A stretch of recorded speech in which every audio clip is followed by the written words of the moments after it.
Deputy CM గా పవన్ కళ్యాణ్ కాసేపట్లో పదవి బాధ్యతలు స్వీకరించనున్నారు. విజయవాడలోని క్యాంప్ ఆఫీసులో పవన్ బాధ్యతల స్వీకరణకు అధికారులు ఏర్పాట్లు చేశారు.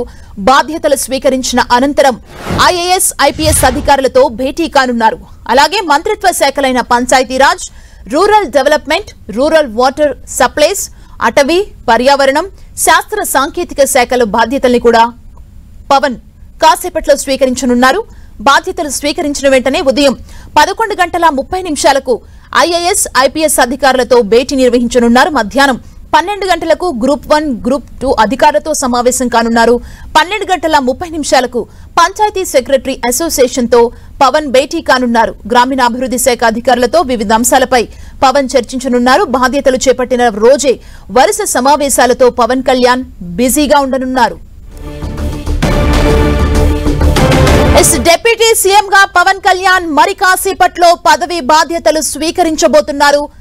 విజయవాడలోని క్యాంప్ ఆఫీస్ లో దీనికి సంబంధించి పవన్ బాధ్యతల స్వీకరణకు అధికారులు ఇప్పటికే అన్ని ఏర్పాట్లను పూర్తి చేయడం జరిగింది. మరి కాసేపట్లో పవన్ కళ్యాణ్ బాధ్యతల్ని స్వీకరించబోతున్నారు. అనంతరం ఐఏఎస్, ఐపీఎస్ అధికారులతో పవన్ కళ్యాణ్ భేటీ కానున్నారు. అలాగే మంత్రిత్వ శాఖలైన Panchayati Raj, rural development, rural water supplies, అటవీ, పర్యావరణం, శాస్త్ర సాంకేతిక శాఖల బాధ్యతల్ని కూడా పవన్ కాసేపట్లో స్వీకరించనున్నారు.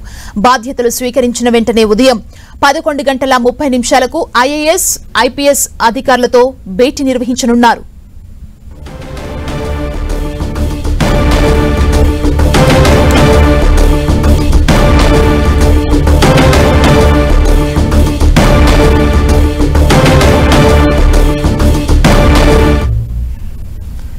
మరి కాసేపట్లో డిప్యూటీ సీఎం గా పవన్ కళ్యాణ్ పదవి బాధ్యతలను స్వీకరించబోతున్నారు. దీనికి సంబంధించిన ఏర్పాట్ల గురించి, బాధ్యతలు స్వీకరించిన తర్వాత ఈ రోజు పవన్ కళ్యాణ్ ఏం చేయబోతున్నారనే విషయాలు తెలియజేస్తారు మా ప్రతినిధి విజయ్ చంద్రన్. విజయ్ చంద్రన్, మరి కాసేపట్లో డిప్యూటీ సీఎం గా పవన్ కళ్యాణ్ బాధ్యతలని స్వీకరించబోతున్నారు. దీనికి సంబంధించిన ఏర్పాట్లు ఎలా ఉన్నాయి అండ్ బాధ్యతలు స్వీకరించిన తర్వాత ఏ కార్యక్రమాలు చేసేందుకు ప్లాన్ చేశారు పవన్ కళ్యాణ్?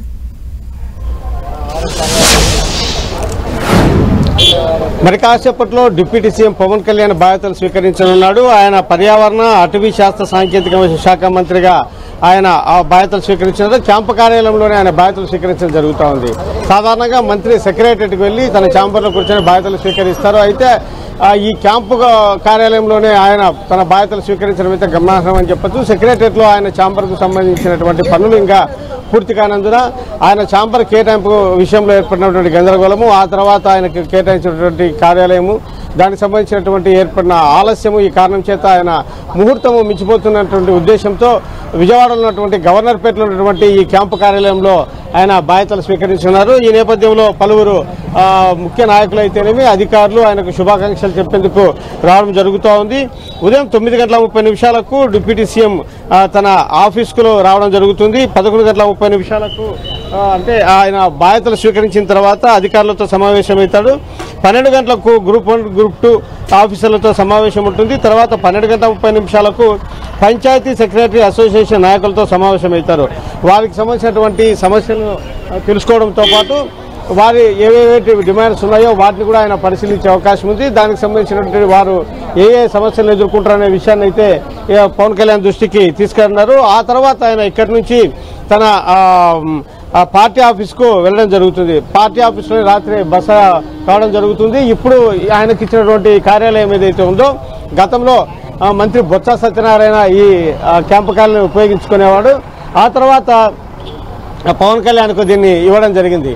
తన టేస్ట్కు తగినట్లుగా దాంట్లో కొన్ని మార్పులు, చేర్పులు చేపించడము, ఫర్నిచర్ మార్పు, అవన్నీ కూడాను పవన్ కళ్యాణ్ ఈరోజు అధికారులకు దగ్గర ఉండి తనే స్వయంగా చెప్పడం జరుగుతోంది. ఇప్పటికే పార్టీకి చెందినటువంటి నాయకులు వీరందరూ కూడాను దాన్ని పరిశీలించిన తర్వాత కొన్ని వీడియోస్ పవన్ కళ్యాణ్కు పంపించడం జరిగింది. వాటి మీద ఆయన సాటిస్ఫాక్షన్ అయ్యారు. తర్వాత మరికొన్ని మార్పులు చెప్పి ఆయన స్వయంగా చూసి ఈ మార్పులు చేయాలని చెప్పేసి చెప్పడం జరుగుతుంది. ఈ మేరకు పవన్ కళ్యాణ్ చెప్పిన సూచనల మేరకు క్యాంపు కార్యాలయంలో ఆయనకు తగిన విధంగా దానికి ఏర్పాట్లు చేయడం జరుగుతుంది.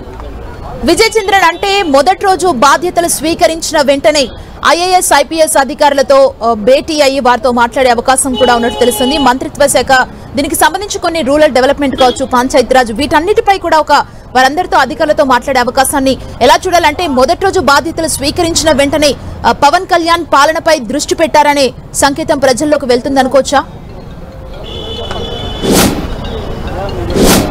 పవన్ కళ్యాణ్ ఇప్పటికే దానికి సంబంధించినటువంటి పలు వివరాలు తీసుకోవడం జరిగింది అధికార యంత్రాంగం నుంచి. ఆయన అధికారంలోకి వచ్చిన తర్వాత ఆయా శాఖల మీద తనకు కేటాయించిన శాఖల మీద పట్టుకోసమని చెప్పేసి కొంత అవగాహన అయితే కనుక అధికార యంత్రాంగంతో ఇప్పటికే ఆయా నాయకులు చేతనేమి సీనియర్లు చేతనేమి అడిగి తెలుసుకోవడం జరిగింది. అధికారులతో కూడా ఈరోజు దానికి సంబంధించినటువంటి వాటి అన్నిటి మీద పూర్తి స్థాయిలో అవగాహన తెచ్చుకునే ప్రయత్నం అయితే కనుక చేయడం జరుగుతుంది. ఎందుకంటే ఇది కీలకమైనటువంటి శాఖలు ఉన్నాయి. ఈ నేపథ్యంలో ఆయన ప్రధానంగా చూస్తే కనుక గ్రామాల అభివృద్ధి మీద దృష్టి పెట్టాల్సి ఉంటుంది. కాబట్టి గ్రామీణ ప్రాంతాల్లో ఎదుర్కొనే సమస్యలు అయితేనేమి వాటి పరిష్కారము, దానికి సంబంధించిన నిధుల కొరత ఏదైతే ఉందో దాన్ని ఎట్లా ఫుల్ఫిల్ చేసుకోవాలి, కేంద్రం నుంచి వచ్చే నిధులు ఏ విధంగా దాన్ని ఉపయోగించుకోవాలి, వీటన్నిటికి సంబంధించి. ఎందుకంటే కొన్ని సందర్భాల్లో కొన్ని కేంద్ర ప్రభుత్వ స్కీములకు కొంత రాష్ట్ర ప్రభుత్వం షేర్ ఉంటుంది.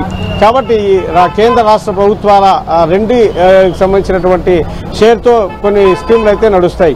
ఈ నేపథ్యంలో దానికి సంబంధించినటువంటి వ్యవహారంలో ఏ విధంగా చంద్రబాబు నాయుడుతో మాట్లాడాల్సి ఉంటుంది. ఈ వ్యవహారాలన్నింటినీ కూడాను ఆయన అధికార యంత్రాంగంతో మాట్లాడి దానికి సంబంధించినటువంటి విషయాలన్నీ తెలుసుకున్న తర్వాత ఫైల్ విషయంలో అయితే కనుక రివ్యూలు అవన్నీ కూడా చేసే అవకాశం ఉంది. Thank you Vijay Chandran.